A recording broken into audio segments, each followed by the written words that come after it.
আবুল বাশার, এই অভিযোগটা তো বিরোধী দল সবসময় করে যে সরকারের প্রতি তার প্রথম অভিযোগ হচ্ছে যে সরকার তার সংস্কারের যেই প্রতিশ্রুতি ছিল সেটি গত 6 মাসে পূরণ করতে পারেনি।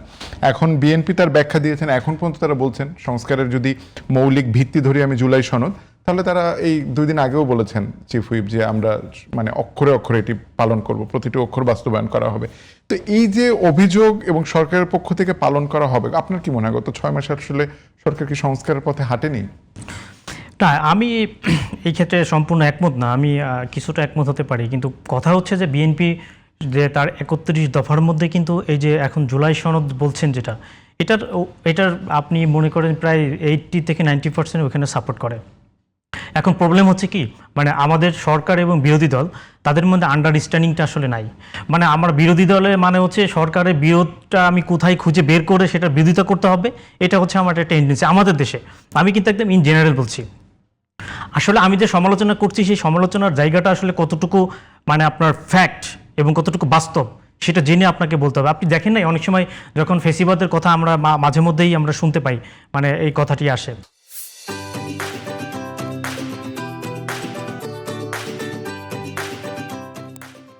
যখনই কোনো দ্রব্যমূল্যের দাম যখন বৃদ্ধি হতো, যখন মির্জা ফখরুল ইসলাম আলমগীর বিএনপির মহাসচিব ছিলেন, উনি তীব্র প্রতিবাদ করতেন না? ওটা কি বাস্তব না অবাস্তব ছিল, এখন উনি সেটা টের পাচ্ছেন না? তো আমাদের বিরোধী দল আসলে যখন মানে যখন তারা থাকেন তখন তারা সরকারের যে কোনো সমালোচনা করতে তারা মানে কুণ্ঠাবোধ করে না। আসলে ওটা জনগণের কাছে গ্রহণযোগ্য কিনা সেটা হচ্ছে বাস্তব জিনিস।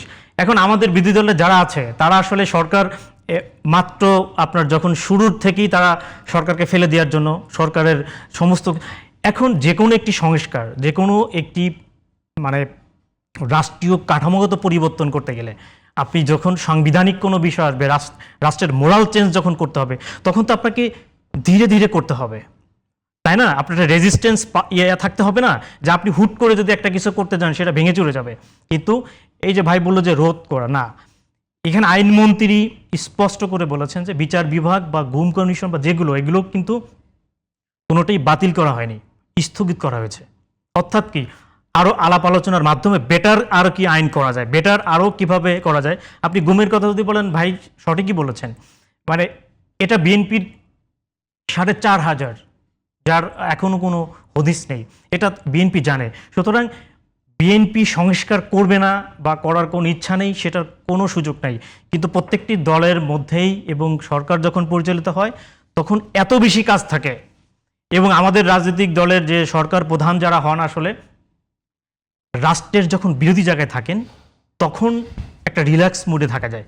আর রাষ্ট্রের যখন পরিচালনা হয় তখন কিন্তু রাষ্ট্রের অনেকগুলো অর্গান নিয়ে, অনেক বিষয় নিয়ে একজন প্রধানমন্ত্রী বা সরকারকে কিন্তু কাজ করতে হয়। সুতরাং সরকারের সমালোচনা অবশ্যই করতে হবে। সেই সমালোচনা করার জায়গাটা আমাদেরকে অপেক্ষা করতে হবে যে আসলে আমি সরকারকে সমালোচনা করছি, এই সমালোচনা কতটা যৌক্তিক। এবং জনগণ কিন্তু এখন অনেক সময় আপনার হয় না যে সরকারি দলকে জনগণ অনেক সময় আছে না নিক্ষেপ করে ফেলে, বিরোধী দলকে কিন্তু নিক্ষেপ করে ফেলে। সরকারি শুধু যে আপনার ফেসিবাদী আচরণ হয় কথাটা সঠিক নয়, বিরোধী দলও অনেক সময় ফেসিবাদী আচরণের মধ্যে হয়ে পড়ে। কারণ এই দেখেন এই আন্দোলনের সরকারটি পরিচালনা করছে এবং বিরোধী যারা আছে তারা কিন্তু সবাই এই আন্দোলনের স্টেক হোল্ডার, এই আন্দোলনের ভাগিদার, এবং তাদের সবারই কিন্তু একটি অঙ্গীকার ছিল যে আমরা নতুন একটি বাংলাদেশ চাই, যে বাংলাদেশে বৈষম্য থাকবে না, যে বাংলাদেশে কোটা থাকবে না, যে বাংলাদেশে মেধার ভিত্তিতে হবে। এখন এই আন্দোলনের মাধ্যমে আমরা এখন জুলাই যোদ্ধাদের জন্য কি কোটা চাচ্ছি না? কারা চাচ্ছে? এনসিপি তো চাচ্ছে, তাদের বিশেষ সুবিধা চাচ্ছি না? তাহলে মুক্তিযোদ্ধার সন্তানদের, মুক্তিযোদ্ধাদের কোঠা, মুক্তিযোদ্ধাদের সুবিধা নিয়ে যদি আপনি প্রশ্ন করতে পারেন, তাহলে এখন যদি আপনি এনসিপির বা জুলাই যোদ্ধার নামে যদি বিশেষ সুবিধা দিয়ে থাকেন তাহলে তো এই প্রশ্নটা জনগণ করতে চাবেই।